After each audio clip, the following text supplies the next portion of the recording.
Good morning. ಇವತ್ತು ಬುಧವಾರ. ಇವತ್ತಿನ ಲೋಗನ ಸ್ಟಾರ್ಟ್ ಮಾಡ್ತಾ ಇದ್ದೀನಿ. ಎಷ್ಟೋ ದಿನಗಳ ನಂತರ ಹುಷಾರಿಲ್ದಾಗಿದ್ದ ಮೇಲೆ ಒಂದು ನಗುಮುಖದಿಂದ ಖುಷಿಯಿಂದ ನಾನು ಇವತ್ತು ಲೋಗನ್ನ ಸ್ಟಾರ್ಟ್ ಮಾಡ್ತಾ ಇದ್ದೀನಿ. ಸೊ ನಿಮ್ಮ ಸಪೋರ್ಟ್ ಮೊದಲೇ ಯಾವ ರೀತಿ ಕೊಟ್ಟಿದ್ರೋ ಅದೇ ರೀತಿ ಕೊಡ್ತೀರಾ ಅಂತ ಅಂದ್ಕೊಂಡಿದ್ದೀನಿ. ಬನ್ನಿ ಇವತ್ತಿನ ದಿನ ಏನೆಲ್ಲ ಸ್ಪೆಷಲ್ ಇದೆ ಅಂತ ನೋಡ್ತಾ ಹೋಗೋಣ. ಹಾಗೆ ಇವತ್ತು ನಾನು ಸಾಕಷ್ಟು ವಿಷಯನ ನಿಮ್ಮ ಜೊತೆ ಶೇರ್ ಮಾಡ್ಕೊಳ್ಳಿಕ್ಕಿದೆ. ಯಾಕೆ ಅಂತಂದರೆ ನನ್ನ ಮನೆ ಸುತ್ತಮುತ್ತಲೆಲ್ಲ ಏನೇನಾಯಿತು, ನಾವು ಹುಷಾರಿಲ್ಲದೆ ಮಲಗಿದಾಗ ಅದನ್ನೆಲ್ಲ ನಿಮ್ಮ ಜೊತೆ ಶೇರ್ ಮಾಡ್ಕೋಬೇಕು ಅಂತ ಇದ್ದೀನಿ. ಅಂದರೆ ಯಾವುದೆಲ್ಲ ಬೆಳೆ ಹಾಕಿದ್ದಾರೆ ಇಲ್ಲಿ ಅದನ್ನೆಲ್ಲ ನಿಮ್ಮ ಜೊತೆ ಶೇರ್ ಮಾಡ್ಕೋಬೇಕು. ಈರುಳ್ಳಿ ಹಾಕಿದ್ದಾರೆ, ಬಟಾಣಿ ಹಾಕಿದ್ದಾರೆ, ಅದನ್ನೆಲ್ಲ ನಿಮ್ಮ ಜೊತೆ ತೋರಿಸ್ಬೇಕು ಅಂತ ಅಂದ್ಕೊಂಡಿದ್ದೀನಿ. ಹಾಗೆ ಬನ್ನಿ ಇವತ್ತಿನ ಅಡುಗೆ ಏನೆಲ್ಲ ಸ್ಪೆಷಲ್ಲು, ಮತ್ತು ಜ್ಯೋತಿ ಹುಷಾರಿಲ್ದಾಗಿದ್ದಾಗೆಲ್ಲ ಏನೇನು ಒದ್ದಾಟ ಮಾಡಿದೆ ಅದನ್ನೆಲ್ಲ ನಿಮ್ಮ ಜೊತೆ ಶೇರ್ ಮಾಡ್ಕೊಳ್ತಾ ಹೋಗ್ತೀನಿ. ಸೊ ಹಾಗಾದರೆ ವಿಡಿಯೋನ ಸ್ಟಾರ್ಟ್ ಮಾಡೋಣ ಅಲ್ವಾ. ಅದಕ್ಕಿಂತ ಮೊದಲು ಚಾನಲ್ಗೆ ಫಸ್ಟ್ ಟೈಮ್ ಏನಾದರೂ ನೀವು ನೋಡ್ತಾ ಇದ್ದೀರಾ ಈ ವಿಡಿಯೋನ ಅಂತ ಅಂದರೆ ಸಬ್ಸ್ಕ್ರೈಬ್ ಮಾಡ್ಕೊಳ್ಳೋಕ್ಕೆ ಮರಿಬೇಡಿ. ದಯವಿಟ್ಟು ಸಬ್ಸ್ಕ್ರೈಬ್ ಮಾಡ್ಕೊಳ್ಳಿ. ಆಮೇಲೆ ಪಕ್ಕದಲ್ಲಿ ಒಂದು ಬೆಲ್ ಅಂತ ಒಂದು ಐಕಾನ್ ಬರುತ್ತೆ. ಸೊ ಅದ್ರ ಮೇಲೆ ಕ್ಲಿಕ್ ಮಾಡಿದ್ರೆ ಆಲ್ ಅಂತ ಸಿಲೆಕ್ಟ್ ಮಾಡಿಕೊಂಡ್ರೆ ನಾನು ಎಲ್ಲ ವಿಡಿಯೋ, ಆಲ್ ಅಂದರೆ ಎಲ್ಲ, ಯಾವ ವಿಡಿಯೋ ಹಾಕ್ತೀನೋ ಅದನ್ನು ಕೂಡಲೇ ನಿಮಗೆ ನೋಟಿಫಿಕೇಷನ್ ಯೂಟ್ಯೂಬ್ ಕೊಡುತ್ತೆ. ಇಷ್ಟಕ್ಕೋಸ್ಕರ ಮಾತ್ರ ನೀವು ಸಬ್ಸ್ಕ್ರೈಬ್ ಮಾಡ್ಕೊಳ್ಳೋದು ಅಷ್ಟೇ. ಉಚಿತವಾಗಿರುತ್ತೆ ಇದು ಸಬ್ಸ್ಕ್ರೈಬು. ಏನು ಅದರಲ್ಲಿ ದುಡ್ಡು ಕಟ್ಟಬೇಕು ಹಾಗೆ ಏನೂ ಇಲ್ಲ. ರೆಡ್ ಕಲರಲ್ಲಿ ಮಾತ್ರ ಅವರು ಕೊಟ್ಟಿರ್ತಾರೆ ಅಷ್ಟೇ. ಸೊ ಬನ್ನಿ ಹಾಗಾದರೆ ವಿಡಿಯೋನ ಸ್ಟಾರ್ಟ್ ಮಾಡೋಣ. ಇವತ್ತು ಬೆಳಿಗ್ಗೆ ನಾನು ತಿಂಡಿಗೆ ಉಪ್ಪಿಟ್ಟು ಮಾಡಿದ್ದೆ. ನಾನು ಅದನ್ನು ರೆಡಿ ಮಾಡ್ಕೊಳ್ತಾ ಇದ್ದೀನಿ. ಇವಾಗ ಒಗ್ಗರಣೆಲ್ಲ ಹಾಕಿಬಿಟ್ಟು ಆಮೇಲೆ ನೀರನ್ನು ಹಾಕಿ ಕುದಿಸಿ ರವೆನ ಹುರಿದಿಟ್ಕೊಂಡಿದ್ದೀನಿ. ನೋಡಿ ಆಗೋಯ್ತು. ಇವಾಗ ಉಪ್ಪಿಟ್ಟು ರೆಡಿಯಾಗಿದೆ. ಸೊ ಉಪ್ಪಿಟ್ಟೆಲ್ಲ ಹಾಕ್ಕೊಟ್ಟಿದ್ದೆ ಮಗನಿಗೆ, ಅವರಿಗೆಲ್ಲ ಹಾಕ್ಕೊಟ್ಟೆ, ತಿಂದರು. ಇವಾಗ ನಾನು ಮನೆ ಕ್ಲೀನ್ ಮಾಡ್ತಾಯಿದ್ದೀನಿ. ನಿನ್ನೆ ಬಟ್ಟೆ ಎಲ್ಲ ಫುಲ್ ವಾಶ್ ಮಾಡೋದಿತ್ತು, ಅದನ್ನೆಲ್ಲ ವಾಶ್ ಮಾಡಿ ನಿನ್ನೆಗೆ ಮುಗಿಸ್ಕೊಂಡೆ. ಯಾಕಂದರೆ 15 ದಿನದಿಂದ ಹಾಗೇ ಇತ್ತು ಎಲ್ಲ ಬಟ್ಟೆಗಳು ಅಲ್ಲಲ್ಲೇ. ಒಂದೆರಡು ಬಟ್ಟೆ ಮಾತ್ರ ವೇಣು ತೊಳ್ಕೊಟ್ಟಿದ್ರು ಅಷ್ಟೇ.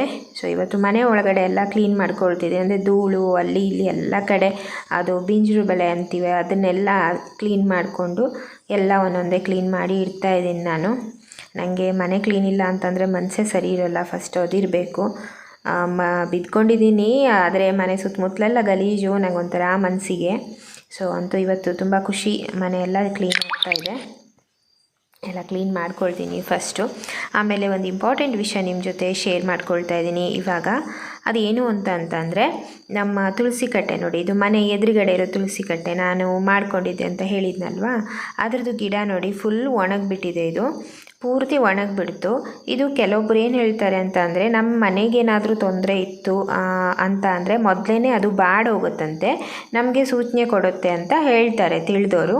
ನನ್ನ ಫ್ರೆಂಡ್ ಒಬ್ಬರು ಕೂಡ ಈ ವಿಷಯನ ಫಸ್ಟು ಯಾವತ್ತೋ ಹೇಳಿದರು. ಸೊ ನನಗೆ ನೆನಪಿತ್ತು ಇದು ನಮಗೆ ಜ್ವರ ಬರೋಕ್ಕಿಂತ ಮೊದಲೇ ಈ ಪರಿಸ್ಥಿತಿಗೆ ಬಂದಿತ್ತು ನೋಡಿ. ನನಗೆ ಆಗಲೇ ಯಾಕೋ ತುಂಬ ಅನುಮಾನ ಇತ್ತು. ಇವಾಗ ಬೇರೆ ತಂದು ನೆಡಬೇಕು. ಓಕೆ, ಇಷ್ಟೊತ್ತು ನಾವು ಗುಲಾಬಿ ಸಸಿ ನೆಡ್ತಾ ಇದ್ವಿ ನಮ್ಮ ಮಾವನ ಜೊತೆ. ಮಾವ ಬಂದಿದ್ದರು, ಅವ್ರ ಜೊತೆ ಗುಲಾಬಿ ಸಸಿ ನೆಟ್ಬಿಟ್ಟು ಇವಾಗ ನಾನು ಮನೆ ಒಳಗಡೆ ಬಂದೆ. 12:30 ಆಗಿದೆ. ಇವಾಗ ಅಡುಗೆನ ಮಾಡಬೇಕು. ಪೃಥ್ವಿ ಹಶ್ವಾಯಿತು ಅಂತ ಉಪ್ಪಿಟ್ಟು ತಿಂತಾ ಇದ್ದಾನೆ. ನಾನು ಸ್ನಾನ ಎಲ್ಲ ಮಾಡಿಕೊಂಡು ಆಮೇಲೆ ಅಡುಗೆ ಮಾಡ್ತಾಯಿದ್ದೀನಿ. ಇವತ್ತು ಸಿಂಪಲ್ಲಾಗಿ ಟೊಮೆಟೊ ಸಾರು ಮತ್ತು ಪಚ್ಚೆಸರು ಕಾಳಿಂದ ಚಟ್ನಿ ಮಾಡೋಣ ಅಂತ ಸಾರೆಲ್ಲ ರೆಡಿ ಮಾಡಿಕೊಂಡು, ಅನ್ನ ಕೂಡ ಆಯಿತು. ಇವಾಗ ಚಟ್ನಿಗೆ ರೆಡಿ ಮಾಡ್ಕೊಳ್ತಾ ಇದ್ದೀನಿ ನಾನು. ಅಡುಗೆ ಎಲ್ಲನೂ ಆಯಿತು. ಇವಾಗ ಪಚ್ಚೆಸರು ಕಾಳಿಂದು ಚಟ್ನಿ ಮಾಡಿದ್ದೆ ಮತ್ತು ಟೊಮೆಟೊ ಸಾರು ಮಾಡಿದ್ದೆ. ಮಾವ ಊಟ ಆಯಿತು. ಇವಾಗ ಅವರಷ್ಟೇ ಊಟ ಮಾಡ್ಕೊಂಡು ಹೋದರು. ಮತ್ತು ನನ್ನ ಫ್ರೆಂಡ್ ಒಬ್ಬರು ಕಾಲ್ ಮಾಡಿದ್ರು, ಅವ್ರ ಜೊತೆ ಮಾತಾಡ್ತಾ ಇದ್ದೆ ನಾನು. ಯೂಟ್ಯೂಬ್ ಚಾನಲ್ ಬಗ್ಗೆ ಮಾತಾಡ್ತಾಯಿದ್ರು ಅವರು. ಸೊ ಅವರಿಗೂ ಕೂಡ ಸಜೆಷನ್ ಕೊಡ್ತಾ ಇದ್ದೆ.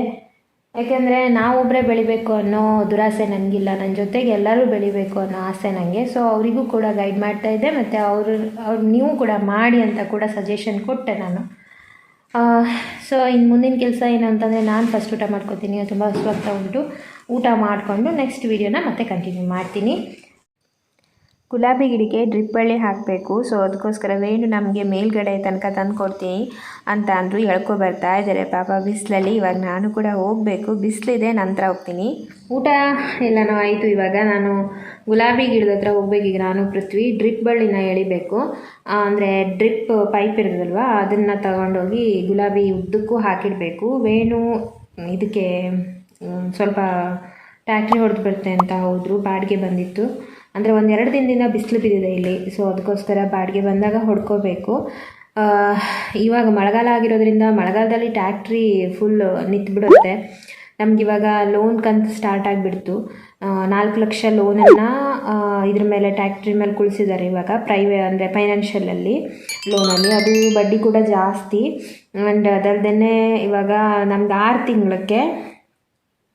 ತಿಂಗಳಿಗೆ 70,000 ರೂಪಾಯಿ ನಾವು ಕಟ್ಟಬೇಕಾಗುತ್ತೆ ಅಂದಾಜು. ಹೆಚ್ಚು ಕಮ್ಮಿ ಇಲ್ಲ, ಹೆಚ್ಚೇ, ಬಟ್ 70,000 ರೂಪಾಯಿ ಲೆಕ್ಕ ಬರುತ್ತೆ ಅಂತ ನಾವು ಲೆಕ್ಕ ತೆಗೆದಿದ್ದೀವಿ. ಇವಾಗ 6 ತಿಂಗಳು ಕಂತು ಮಾಡ್ಕೊಂಡಿದ್ದೀವಿ. ಸೊ 6 ತಿಂಗಳಲ್ಲಿ ನಾವು 70,000 ಉಳಿತಾಯ ಮಾಡಿ ಅದರ ಖರ್ಚೆಲ್ಲ ಮೀಗಿಸಿ, ಸಂಸಾರದ ಖರ್ಚೆಲ್ಲ ಮೀಗಿಸಿ ನಾವು 70,000 ರೂಪಾಯಿ ಗಟ್ಟಲೆ ಕಟ್ಟಬೇಕು ನಾವು ಟ್ಯಾಕ್ಟ್ರಿಗೆ. ಸೊ ತುಂಬ ಕಷ್ಟ, ಅಂದರೆ ಮಳೆಗಾಲದಲ್ಲಿ ಸ್ವಲ್ಪ ಕಷ್ಟ ಆಗುತ್ತೆ. ಸೊ ಇದರಲ್ಲಿ ಬೇಸಿಗೆಗಾಲ ಬಂತು ಅಂದರೆ ಪರವಾಗಿಲ್ಲ, ಸ್ವಲ್ಪ ಬಾಡಿಗೆ ಅದು ಇದು ಸಿಕ್ತು ಅಂದರೆ ಏನಾದರೂ ಮಾಡ್ಕೋಬಹುದು. ಟೋಟಲ್ 4 ವರ್ಷಕ್ಕೆ 1.25 ಲಕ್ಷ ಬಡ್ಡಿ ಎಕ್ಸ್ಟ್ರಾ, ಅಂದರೆ 4 ಲಕ್ಷಕ್ಕೆ 5.25 ಲಕ್ಷ ನಾವು ಕಟ್ಟಬೇಕು. ಟ್ಯಾಕ್ಟ್ರಿ full amount actually engine rate ಮಾತ್ರ 5.25 ಲಕ್ಷ ಆಗಿದೆ. ಇಂಜಿನ್ ಫುಲ್, ಒಂದು ಹಿಂದ್ಗಡೆ ನೇಗ್ಲೆಲ್ಲ ಬರುತ್ತಲ್ವ ಅದು ಎಕ್ಸ್ಟ್ರಾ. ಅಂದರೆ ಇವಾಗ ಬರೀ 4 ಲಕ್ಷ ಮಾತ್ರ ಅಲ್ಲ ನಮಗೆ ಲೋನ್ ಇರೋದು, ಎಕ್ಸ್ಟ್ರಾ ಮತ್ತು ಜಾಸ್ತಿ ಇದೆ. ಅದು ನಾವು ಇಂಪ್ಲಿಮೆಂಟ್ಸ್ ಅಂತಾರೆ, ನೇಗ್ಲು ಮತ್ತು ಬಾಣಲಿ ಅವೆಲ್ಲ ತೊಗೋಬೇಕು. ಅದಕ್ಕೆ ನೇಗ್ಲು ಆಲ್ರೆಡಿ ತೊಗೊಂಡಿದ್ದೀವಿ, ಅದು ಕೂಡ ನಾವು ಬೇರೆಯವ್ರ ಹತ್ರ ಕೈ ಸಾಲ ಮಾಡಿ ತೊಗೊಂಡಿದ್ದು. ಸೊ ಅದನ್ನು ಕೂಡ ತೀರಿಸ್ಕೋಬೇಕು ನಾವು. ಒಂದೊಂದು ಸ್ಟೆಪ್ ಬೈ ಸ್ಟೆಪ್ ಇವಾಗ ಹೋಗ್ತಾ ಇದ್ದೀವಿ. ಮುಂದೆ ಜೀವನ ಹೆಂಗಿರುತ್ತೋ ಗೊತ್ತಿಲ್ಲ. ಸೊ ನಾವು ಮಾಡ್ತಾ ಇದ್ದೀವಿ. ದೇವ್ರು ನಮ್ಗೆ ಒಳ್ಳೇದು ಮಾಡ್ತಾನೆ ಅನ್ನೋ ನಂಬಿಕೆ ಕೂಡ ಇದೆ. ಕೆಲವೊಬ್ಬರು ಒಂದೊಂದು ಸಲ ಏನು ಅನ್ಕೊತಾರೆ ಅಂತಂದರೆ ದೂರದ ಬೆಟ್ಟ ಕಣ್ಣಿಗೆ ನುಣಿಗೆ ಅಂತೆ. ಯಾರೋ ಒಬ್ಬರು ಫೋನ್ ಮಾಡಿದ್ರಂತೆ ವೇಣುಗೆ. ಆ ದಿವಸ ವೇಣುಗೆ ಫೋನ್ ಮಾಡಿಕೊಂಡು, ಹೆಸರು ಹೇಳಲ್ಲ ನಾನು, ಯಾಕಂದರೆ ಈ ವಿಡಿಯೋ ನೋಡ್ತಾ ಇದ್ದರೆ ಅವ್ರಿಗೆ ಖಂಡಿತ ನೋಡ್ತಾರಂತೆ ಅವರು ಯಾವಾಗಲೂ, ಯಾಕಂದರೆ ಅವ್ರಿಗೆ ಗೊತ್ತಾಯ್ತಂತೆ ನಾನು ವಿಡಿಯೋ ನೋಡ್ತಾ ಇದ್ದೀನಿ ನಿಮ್ಮದು, ನೋಡಿದೆ, ತುಂಬ ಆರಾಮಾಗಿದೆಯಾ ಹಾಗೆ ಹೀಗೆ ಅಂತ ಎಲ್ಲ ಹೇಳಿದ್ರಂತೆ ಫೋನಲ್ಲಿ ಕಾಲ್ ಮಾಡಿ.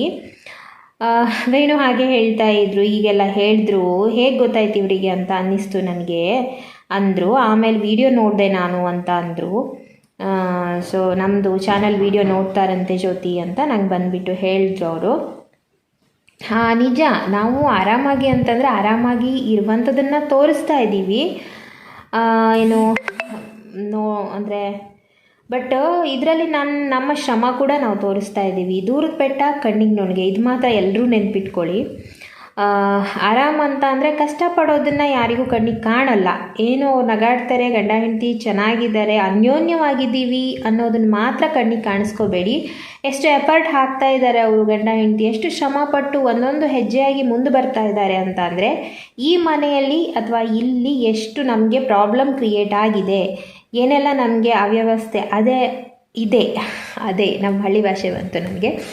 ಸೊ ಇದೆ ಅನ್ನೋದನ್ನು ಕೂಡ ನೀವು ಥಿಂಕ್ ಮಾಡಬೇಕು. ಓಕೆನಾ? ಸೊ ಆರಾಮಾಗಿದ್ದೀವಾ? ಓಕೆ, ಹೆಲ್ದಿ ನಾವು ಆರಾಮಾಗಿದ್ದೀವಿ ಅಂತ ಅನ್ಬೋದೇನೋ ಅಷ್ಟೇ. ಬಟ್ ನಮ್ಮದೇ ಆದಂಥ ಟೆನ್ಷನ್ ಇದೆ, ನಮ್ಮದೇ ಆದಂಥ ಉದ್ದೇಶ ಇದೆ, ನಮ್ಮದೇ ಆದಂಥ ಗುರಿ ಇದೆ, ನಮ್ಮದೇ ಆದಂಥ ಕಷ್ಟಗಳು ಖಂಡಿತ ತುಂಬಾ ಇದೆ. ಸೊ ಯಾವುದು ಕೂಡ ಸುಮ್ಮನೆ ಕೂತ್ಕೊಂಡು ಆರಾಮಾಗಿ ಕೂತ್ಕೊಬಿಟ್ರೆ ಬರೋದಿಲ್ಲ. ಸೊ ನಾನು ವಿಡಿಯೋದಲ್ಲಿ ಎಲ್ಲನೂ ತೋರಿಸ್ತಾ ಇದ್ದೀನಿ. ನಮ್ಮ ಶ್ರಮ ಏನಿದೆ ಪ್ರತಿಯೊಂದು ಕಾಣಿಸ್ತಾ ಇರ್ಬೋದು ನಿಮಗೆ. ಇದು ಹಿಂದೆ ನಾನು ಲೋನ್ ಎಲ್ಲ ಯಾಕೆ ಹೇಳ್ತಾ ಇದ್ದೀನಿ, ನಾವು ಎಷ್ಟು ಕಷ್ಟಪಡ್ತಾ ಇದ್ದೀವಿ, ಯಾವ ರೀತಿ ಮುಂದೆ ಬರ್ತಾ ಇದ್ದೀವಿ ಅನ್ನೋದನ್ನು ಕೂಡ ಹೇಳ್ತಾ ಇದ್ದೀವಿ. ಸೊ ಟೋಟಲಿ ನಮ್ಮ ಗಂಡ ಹೆಂಡತಿ ಅನ್ಯೋನ್ಯತೆಯನ್ನು ಮಾತ್ರ ನೋಡಿಕೊಂಡು ಲೆಕ್ಕ ಹಾಕಬೇಡಿ, ಇವ್ರು ಚೆನ್ನಾಗಿದ್ದಾರೆ ಅಂತ ಹೇಳಿ. ಬಟ್ ಎಷ್ಟು ಕಷ್ಟಪಡ್ತಾ ಇದ್ದಾರೆ ಆ ಗಂಡ ಹೆಂಡತಿ, ಸೊ ಅವ್ರು ಯಾಕೆ ಅಷ್ಟು ಕಷ್ಟಪಡ್ತಾ ಇದ್ದಾರೆ ಅನ್ನೋದನ್ನು ಕೂಡ ಮೈಂಡಲ್ಲಿ ಇಟ್ಕೊಳ್ಳಿ. ಓಕೆನಾ? ಸೊ ಓಕೆ, ನೀವು ನಮ್ಮ ವಿಡಿಯೋ ವಾಚ್ ಮಾಡ್ತಾ ಇದ್ದೀರಂತೆ, ಥ್ಯಾಂಕ್ ಯು.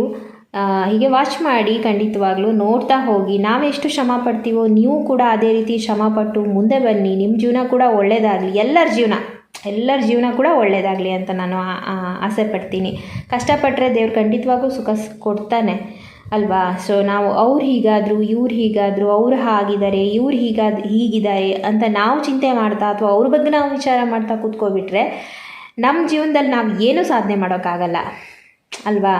ಸೊ ಓಕೆ, ನೋಡಿದ್ವಾ, ಅವರು ಈ ಥರ ಮಾಡ್ತಾಯಿದ್ದಾರೆ, ಕಷ್ಟಪಡ್ತಾಯಿದ್ದಾರೆ, ನಾವು ಕೂಡ ಕಷ್ಟಪಟ್ಟು ಮುಂದೆ ಬರಬೇಕು ಅನ್ನುವಂಥದ್ದನ್ನು ನಾವು ಮೈಂಡಿಗೆ ತೊಗೋಬೇಕೇ ಹೊರತು ಹಾಗಿದ್ದಾರಲ್ಲ ಹೀಗಿದ್ದಾರಲ್ಲ ಅಂತ ನಾವು ಅದ್ರ ಬಗ್ಗೆ ಹೊಟ್ಟೆ ಕೆಚ್ಚಪಡೋದಾಗಲಿ ಅಥವಾ ಕೇಳೋದಾಗಲಿ ಅದು ಅರ್ಥ ಇಲ್ಲ ಅದಕ್ಕೆ. ಓಕೆ, ಸೊ ಹಾಗಾಗಿ ಇನ್ನೂ ಕೆಲವೊಬ್ಬರು ನನ್ನ ಆರಾಮಿಲ್ದಾಗಿದ್ದಾಗ ನಾನು ವಿಡಿಯೋ ಮಾಡಿದೆ. ಅದಕ್ಕೆ ನನ್ನ ಫ್ರೆಂಡ್ ಹತ್ರ ಅವ್ರ ಫ್ರೆಂಡ್ ಡಿಸ್ಕಸ್ ಮಾಡ್ತಾಯಿದ್ರಂತೆ, ಅವರು ಯಾಕೆ ಈ ಥರ ವೀಡಿಯೋನೆಲ್ಲ ಹಾಕ್ತಾಯಿದ್ದಾರೆ ಅಂತ ಹೇಳಿ. ನೋಡಿ, ಡೈಲಿ ಲಾಗ್ ಅಂತಂದರೆ ಯೂಟ್ಯೂಬ್ ಬಗ್ಗೆ ಫಸ್ಟು ನೀವು ತಿಳ್ಕೊಳ್ಬೇಕು. ಏನಿದು ಯೂಟ್ಯೂಬ್ ಚಾನಲ್ ಅಂತ ಅಂದರೆ ಅದರಲ್ಲಿ ಯಾವ್ಯಾವ ಥರದ ವೀಡಿಯೋಸ್ಗಳು ಬರುತ್ತೆ, ಆವ ವೀಡಿಯೋಗೆ ಅದರದ್ದೇ ಆದ ಕೆಟಗರಿ ಇರುತ್ತೆ, ಅದರದ್ದೇ ಆದ ಒಂದು ಟಾಪಿಕ್ ಇರುತ್ತೆ, ಗೊತ್ತಾಯ್ತಾ. ಇವಾಗ ರೆಸಿಪಿ ಚಾನಲ್ ಅಂತ ಅಂದರೆ ಅದು ಸಪ್ರೇಟು, ಅದರಲ್ಲಿ ಬರೀ ಅಡುಗೆಗಳನ್ನ ಮಾತ್ರ ತೋರಿಸ್ತಾರೆ. ಸ್ಟಿಚಿಂಗ್ ಚಾನಲ್ ಅಂತಂದರೆ ಅದರಲ್ಲಿ ಸ್ಟಿಚಿಂಗ್ಗಳನ್ನ ತೋರಿಸ್ತಾರೆ, ಹೊಲಿಗೆಗೆ ಸಂಬಂಧಪಟ್ಟಂಥ ವಿಷಯಗಳನ್ನ ತೋರಿಸ್ತಾರೆ. ಇನ್ನು ಟೆಕ್ ಆದರೆ ಟೆಕ್ನಿಕಲ್ ಬಗ್ಗೆ, ಅಂದರೆ ಈ ಮೊಬೈಲ್ ರಿಪೇರಿ ಇರ್ಬೋದು ಅಥವಾ ಮೊಬೈಲ್ ಆ್ಯಪ್ಗಳ ಬಗ್ಗೆ ಇರ್ಬೋದು. ಸೊ ಆಲ್ಮೋಸ್ಟ್ ಟೆಕ್ನಿಕಲ್ ವಿಷಯಗಳ ಬಗ್ಗೆ ಅದರಲ್ಲಿ ತೋರಿಸ್ತಾರೆ. ಇನ್ನು ಡೈಲಿ ಲಾಗ್ಸ್ ಅಂದರೆ ಈಗ ನಾನು ಮಾಡ್ತಾ ಇರುವಂಥ ಈ ಚಾನಲ್ಲು, ಇದು ಡೈಲಿ ಲಾಗ್ಸ್ ಅಂದರೆ ಏನು, ನಮ್ಮ ದಿನನಿತ್ಯದ ದಿನಚರಿ ಅಂತವಲ್ಲ, ಅದನ್ನು ನಾವು ನಮ್ಮ ಚಾನಲಲ್ಲಿ ನಮ್ಮ ದಿನದ ವಿಡಿಯೋದಲ್ಲಿ ನಾವು ಅದನ್ನು ತೋರಿಸ್ತಾ ಹೋಗ್ತೀವಿ. ಓಕೆನಾ. ಇದು ಆ್ಯಕ್ಚುಲಿ ಹೇಳಬೇಕಂತಂದರೆ ನಮ್ಮ ಒಂದು ದಿನನಿತ್ಯದ ಒಂದು ಏನಂತಾರೆ ಬುಕ್ ಡಾಕ್ಯುಮೆಂಟ್ರಿ ಅಂತಾರಲ್ಲ, ಆ ಥರ ನಾವು ರೆಡಿ ಮಾಡ್ಕೊಳ್ತಾ ಹೋಗ್ತೀವಿ. ನನ್ನ ಟೈಟಲಲ್ಲಿ ನೀವು ಕಾಣ್ಬೋದು, ಆ ದಿನದ ಡೇಟ್ ಇರುತ್ತೆ, ಫಸ್ಟ್ ಸ್ಟಾರ್ಟಿಂಗ್ನಲ್ಲೇ ಇರುತ್ತೆ ಆ ದಿನದ ಡೇಟು, ಅದು ಯಾವ ದಿನ ವೀಡಿಯೋ ಶೂಟ್ ಮಾಡಿದೆ ಅನ್ನೋದು ನಾನು ಡೇಟ್ ಹಾಕಿಟ್ಟಿದ್ದೀನಿ, ಯಾಕಂದರೆ ನನಗೆ ನೆನಪಿರಬೇಕು ಅಂತ. ಆಮೇಲೆ ಮುಂದೆ ನಾನು ಎಕ್ಸ್ಪ್ಲೈನ್, ಅದು ಟೈಟಲ್ ಎಕ್ಸ್ಟ್ರಾ ವರ್ಡ್ಸನ್ನು ಬರೆದಿರ್ತೀನಿ ನಾನು. ಸೊ ಡೈಲಿ ಲಾಗ್ಸ್ ಅಂತ ಅಂದರೆ ಈ ಥರ ಒಂದು ಕೆಟಗರಿಯ ಚಾನಲ್ ಇದು. ಎಲ್ಲರಿಗೂ ಬಂತು, ಅವರು ದಿನನಿತ್ಯದ್ದು ಒಂದು ತಮ್ಮ ಜೀವನ ಶೈಲಿಯನ್ನು ಅದರಲ್ಲಿ ತೋರಿಸ್ತಾ ಹೋಗ್ತಾರೆ. ದಿನನಿತ್ಯದ ಜೀವನಚರಿ ಅಂತಂದರೆ ಒಂದು ವ್ಯಕ್ತಿಯ ಜೀವನದಲ್ಲಿ ಯಾವತ್ತೂ ಸಂತೋಷ ಇರಲ್ಲ, ಯಾವತ್ತೂ ಅವನಿಗೆ ಆರೋಗ್ಯ ಇರಲ್ಲ, ಅವನು ಯಾವತ್ತೂ ಶ್ರೀಮಂತನಾಕೊಂಡೇ ಇರೋಲ್ಲ, ಅವನು ಯಾವತ್ತೂ ಬಡವನಾಗೂ ಇರೋಲ್ಲ. ಸೊ ಒನ್ ಬೈ ಒನ್ ಅದರಲ್ಲಿ ನಾವು ತೋರಿಸ್ತಾ ಹೋಗ್ತೀವಿ. ಅಂದರೆ ಪ್ರತಿ ದಿನದಿಂದ ದಿನಕ್ಕೆ ಚೇಂಜಸ್ ಇದ್ದೇ ಇರುತ್ತೆ ಅಲ್ವಾ. ಹಾಗಾಗಿ ದಿನ ಒಂದೊಂದು ರೀತಿಯ ಒಂದು ಸನ್ನಿವೇಶಗಳು ಎದುರಾಗ್ತಾ ಹೋಗುತ್ತೆ ನಮಗೆ, ಅದನ್ನು ಫೇಸ್ ಮಾಡ್ತಾ ಹೋಗ್ತೀವಿ. ನೋಡಿ, ಇವಾಗ 15 ದಿನ ನಾವು ಮಲ್ಕೊಂಡಿದ್ವಿ, 15 ದಿನದ ಕೆಲಸ ಎಷ್ಟು ಪೆಂಡಿಂಗ್ ಇದೆ ಅಂತಂದರೆ ನಮಗೆ ಮಾತ್ರ ಗೊತ್ತು. ಅದು ಇವಾಗ ನಾವು ಎಷ್ಟು ಕಷ್ಟಪಡ್ತಾ ಇದ್ದೀವಿ ನಮಗೆ ಗೊತ್ತು. ನಿನ್ನೆಯಿಂದ ಈಗ ನಾನು ಈ ಕಡೆ ಮನೆ ಕಡೆ ಎಲ್ಲ ಕೆಲಸ ಅದು ಇದು ಮಾಡಿಕೊಂಡೆ, ಕೈಯಲ್ಲಿ ದುಡ್ಡು ಇವಾಗ ಸ್ಟ್ರಕ್ ಆಗಿಬಿಟ್ಟಿದೆ. ಯಾಕೆಂದರೆ ನಮಗೆ ವೇಣುಗೆ ಬಾಡಿಗೆ ಕೂಡ ಬಂದಿಲ್ಲ ಪಾಪ, ಅದು ಕೂಡ ಸ್ಟ್ರಕ್ ಆಯಿತು. ಗುಲಾಬಿ ಕಡೆ ಗೊಬ್ಬರ ಹಾಕ್ಕೊಳ್ಳಿಲ್ಲ, ನೀರು ಬಿಟ್ಕೊಳ್ಳಿಲ್ಲ, ಇನ್ನೂ ಅದನ್ನು ಮಾಡಬೇಕಿತ್ತು ಇಷ್ಟು ದಿನದೊಳಗೆ, ಅದು ಕೂಡ ನಿಂತು ಹೋಗಿದೆ. ಸೊ ಎಷ್ಟು ಒತ್ತಡ ಆಗ್ತಾಯಿದೆ ಗೊತ್ತಾ. ಸೊ ಹಾಗಾಗಿ ಡೈಲಿ ಲಾಗ್ಸ್ ಅಂತ ಅಂದರೆ ಹಾಗೆ ನಾವು ದಿನನಿತ್ಯದ ವಿಡಿಯೋಗಳನ್ನ ವಿಷಯಗಳ ಬಗ್ಗೆ ನಾವು ವಿಡಿಯೋ ಮಾಡೋದ್ರಿಂದ ಇದರಲ್ಲಿ ಒಂದು ವ್ಯಕ್ತಿ ಜೀವನದಲ್ಲಿ ಸಂತೋಷನೂ ಒಂದಿನ ನೋಡ್ಬೋದು ನೀವು, ಮಾರನೇ ದಿನ ಅವರು ದುಃಖದಲ್ಲಿರ್ಬೋದು ಅಥವಾ ಅವರಿಗೆ ಅನಾರೋಗ್ಯ ಆಗ್ಬೋದು. ಸೊ ಎಲ್ಲ ರೀತಿಯ ಒಂದು ವಿಡಿಯೋಗಳು ನಾವು ಹಾಕ್ತಾ ಇರ್ತೀವಿ. ಓಕೆನಾ. ತಿಳ್ಕೊಳ್ಳಿ ಯೂಟ್ಯೂಬ್ ಬಗ್ಗೆ, ಯೂಟ್ಯೂಬ್ ಅಂದರೆ ಏನು, ಚಾನಲ್ ಅಂದರೆ ಏನು, ಅದ್ರ ಬಗ್ಗೆ ಕೆಲವೊಬ್ಬರು ತಿಳ್ಕೊಳ್ಳಿ. ಸುಮ್ಮನೆ ನಾವು ಯೂಟ್ಯೂಬ್ ಓಪನ್ ಮಾಡಿ ನೋಡ್ತಾ ಹೋಗೋದಲ್ಲ, ಏನು ಲಾಭ ಇದೆ. ಆ್ಯಕ್ಚುಲಿ ಹೇಳಬೇಕಂದ್ರೆ ನನಗೆ ಇವತ್ತು ಫ್ರೆಂಡ್ ಒಬ್ರು ಕಾಲ್ ಮಾಡಿದ್ರು ಅಂತ ಅಂದೆ ನಾನು ಆಗಲೇ, ಅವ್ರು ಕೂಡ ಕೇಳ್ತಾಯಿದ್ರು ಇದನ್ನೆಲ್ಲ ನೀವು ಹೇಗೆ ತಿಳ್ಕೊಂಡ್ರಿ ಅಂತ. ಕ್ಯೂರಿಯಾಸಿಟಿ ಅಷ್ಟೇ, ನಾನು ಮಾಡಬೇಕು, ಇದು ಏನು ಹೇಗೆ ಅಂತ ಆ ಒಂದು ಕ್ಯೂರಿಯಾಸಿಟಿ ಇತ್ತು ಅಂತಂದರೆ ಎಲ್ಲರೂ ತಿಳ್ಕೊಳ್ತಾರಲ್ವಾ. ಸೊ ಎಲ್ಲಿ ತಿಳ್ಕೊಬೇಕು, ಹೇಗೆ ತಿಳ್ಕೊಬೇಕು, ಅದ್ರ ಬಗ್ಗೆ ಎಲ್ಲ ನಾವು ಒನ್ ಬೈ ಒನ್ ಕ್ವಶನ್ ನಮಗೆ ನಾವು ಹಾಕೋತಾ ಹೋದರೆ ನಮ್ಗೆ ಉತ್ತರ ಸಿಗ್ತಾ ಹೋಗುತ್ತೆ ಅಷ್ಟೇ. ತುಂಬ ಹೊತ್ತಾಯ್ತಲ್ವ ಮಾತಾಡೋಕ್ಕೂತು. ಮಾತಾಡ್ತಾಯಿದ್ರೆ ನಾನು ಅದು ಇದು ಮಾತಾಡ್ತಾ ಹೋಗ್ತೀನಿ, ಯಾಕಂದರೆ ತುಂಬ ದಿನ ಆಯ್ತಲ್ಲ ವಟ ಅಂತ ನಿಮ್ಮನ್ನ ತಲೆ ತಿಂದೆ. ಸೊ ಅದಕ್ಕೋಸ್ಕರ ತಲೆ ತಿಂತಾಯಿದ್ದೀನಿ ನಾನು. ಇವಾಗ ಹೋಗ್ತೀವಿ, ಡ್ರಿಪ್ಪಲ್ಲಿ ಎಳಿಬೇಕು, ಬಿಸಿಲು ಸ್ವಲ್ಪ ಆರಲಿ ಅಂತ ನೋಡ್ತಾ ಇದ್ದೀನಿ.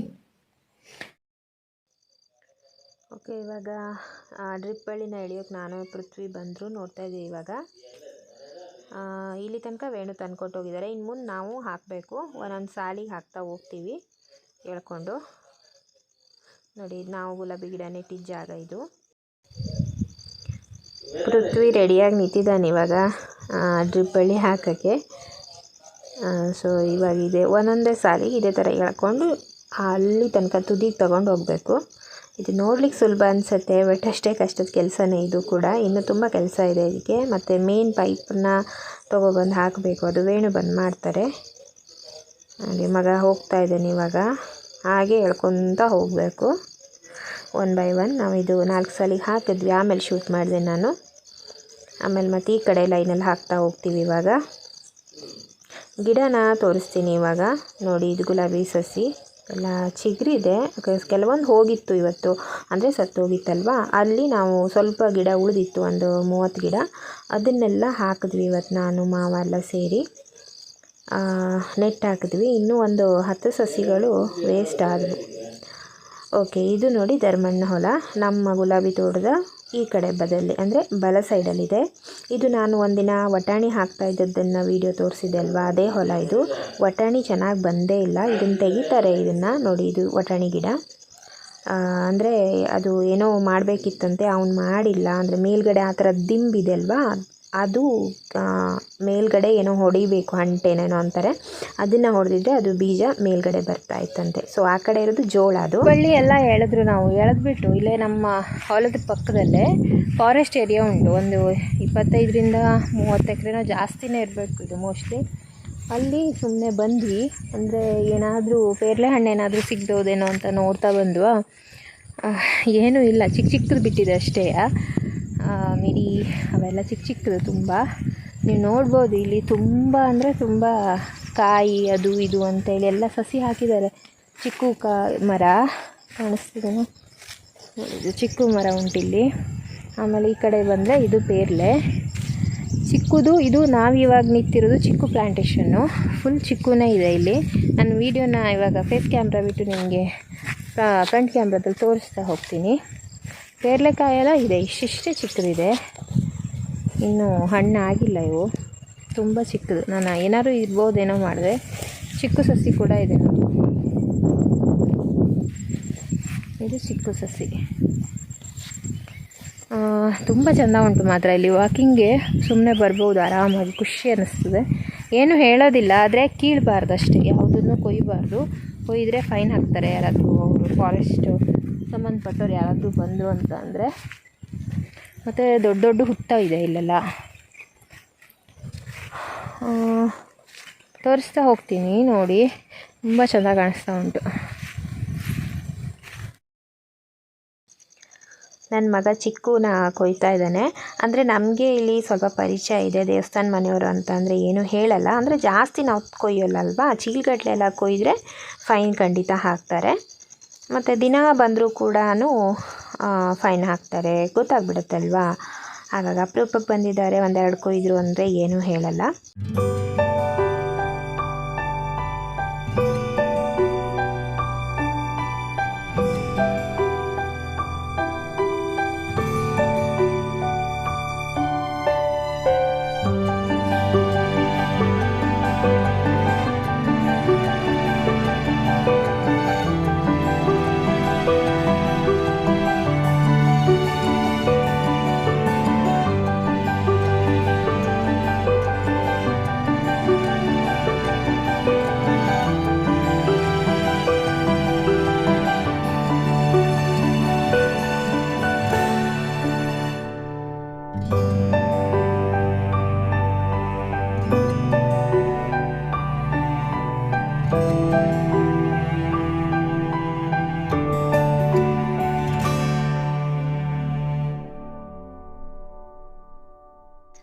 ಇದನ್ನು ಸೋಲಾರ್ ಇಲ್ಲಿ ಫಿಕ್ಸ್ ಮಾಡಿದ್ದಾರೆ. ಅಂದರೆ ಇದು ಬೋರ್ ಕೊರೆದಿದ್ದಾರಂತೆ, ಸೋಲಾರಲ್ಲೇ ಅದು ಓಡುತ್ತಂತೆ. ಇದು ತಗಟೆ ಸೊಪ್ಪು ಅಂತ ಹೇಳ್ತಾರೆ ನಮ್ಮ ಕಡೆ. ಇದ್ರದ್ದು ಚಟ್ನಿ ಅಥವಾ ತಂಬಳಿಯನ್ನು ಮಾಡ್ಕೊಂಡು ತಿಂತಾರೆ, ತುಂಬ ಚೆನ್ನಾಗಿರುತ್ತೆ. ಕೆಲವೊಬ್ಬರಿಗೆ ಗೊತ್ತಿರ್ಬೋದು. ಇದು ಮಳೆಗಾಲದಲ್ಲಿ ಮಾತ್ರ ಹುಟ್ಟುತ್ತೆ ಇದು. ಈ ಕಡೆ ಬಂತು ಅಂತ ಅಂದರೆ ನೋಡಿ, ಈ ಥರ ಫುಲ್ಲು ಬೋರು ಮತ್ತು ಹುತ್ತ ನೋಡಿ ಎಷ್ಟೊಂದಿದೆ, ತುಂಬ ಹುತ್ತ ಇತ್ತು ಇಲ್ಲಿ. ಹೀಗೆ ನಡ್ಕೊಂಡು ಹೋಗ್ಬೋದು ಆರಾಮ್ಸೆ. ರೋಡ್ ಮಾತ್ರ ಚೆನ್ನಾಗಿತ್ತು. ಆ ಕಡೆ ಈ ಕಡೆ ಎಲ್ಲ ಗಿಡಗಳು, ಮಾವಿನ ಗಿಡ ಮತ್ತು ಇದು ಚಿಕ್ಕು ಗಿಡ, ಪೇರ್ಲೆ ಗಿಡ ಎಲ್ಲ ಹಾಕಿದ್ದಾರೆ, ನೇರಳೆ ಗಿಡ ಹಾಕಿದ್ದಾರೆ, ನೆಲ್ಲಿ ಗಿಡ ಇದೆ. ಮತ್ತು ಸೊ ಹೋಗ್ತಾ ಇದ್ದೀವಿ. ಇದು ನೇರಳೆ ಗಿಡ ನೋಡಿ, ಮೇಲ್ಗಡೆ ಬಂದ್ವಿ. ಇದು ತುಂಬ ದೂರದಲ್ಲಿದೆ. ನಾವು ಅಲ್ಲಿ ಬಂದಿದ್ವಿ. ನೇರಳೆ ಕಾಯಿ ಕೊಯ್ತಾ ಇದ್ದಾನೆ ಇವನು, ಹಣ್ಣಾಗಿತ್ತು. ಪೃಥ್ವಿ ಕೊಯ್ತಾ ಇದ್ದಾನೆ. ಜಾಸ್ತಿ ಏನಾಗಿಲ್ಲ, ಒಂದು ಸ್ವಲ್ಪ ಆಗಿತ್ತಷ್ಟೇ. ತಿಂತಾ ಇದ್ದಾನೆ. ಆಮೇಲೆ ನನಗೂ ಒಂದು ಕೊಯ್ದು ಕೊಟ್ಟ. ಆಮೇಲೆ ನಾವೇನು ಮಾಡಿದ್ವಿ ಅಂದರೆ, ಮಾವಿನಕಾಯಿ ಸ್ವಲ್ಪ ಸಿಕ್ತು, ಏನು ಜಾಸ್ತಿ ಇಲ್ಲ, ಒಂದು 10-12 ಸಿಕ್ತು ಮಾವಿನಕಾಯಿ. ಅದನ್ನು ಕೊಯ್ಯೋಣ ಅಂತ ಆಮೇಲೆ ಪ್ರಯತ್ನ ಪಟ್ಟು ಕೊಯ್ದು ಒಂದು ಸ್ವಲ್ಪ ಮಾವಿನಕಾಯಿನ ಕೊಯ್ಕೊಂಡು ಮನೆಗೆ ಬಂದ್ವಿ.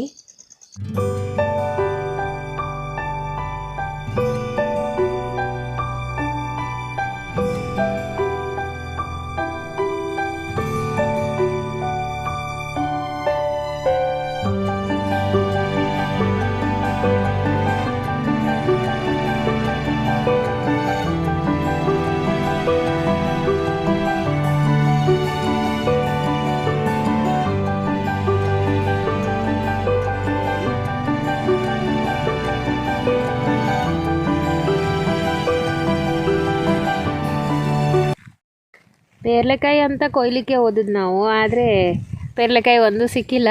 ಮಾವಿನಕಾಯಿ ಒಂದಿಷ್ಟು ಸಿಕ್ತು, ಅದಷ್ಟನ್ನ ಕುಯ್ಕೊಬಂದ್ವಿ. ಎಲ್ಲ ಮೇಲ್ಮೇಲೆ ಇತ್ತು, ಮಗ ಹತ್ಬಿಟ್ಟು ಕೊಯ್ದ.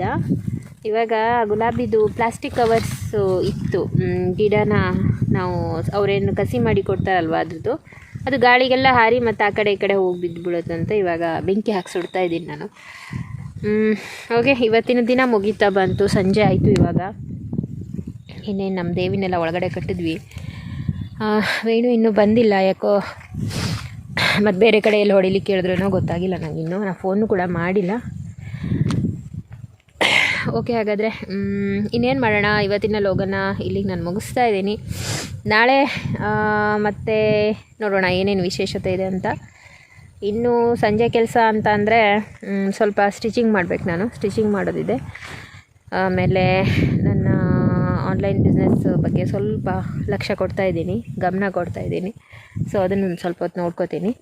ಹಾಗಾದರೆ ಇವತ್ತಿನ ಲೋಗನ ನಾನು ಮುಗಿಸ್ತೀನಿ, ಮತ್ತು ನಾಳೆ ಲೋಗಲ್ಲಿ ಸಿಗ್ತೀನಿ. ಮತ್ತು ಎಂದಿನಂಥ ಸಪೋರ್ಟ್ ನನಗೆ ನಿಮ್ಮಿಂದ ಇದ್ದೇ ಇರುತ್ತೆ ಅಂತ ನಂಬಿದ್ದೀನಿ ನಾನು. ಓಕೆ, ಹಾಗಾದರೆ ಬಾಯ್ ಬಾಯ್, ಟೇಕ್ ಕೇರ್, ಗುಡ್ ನೈಟ್.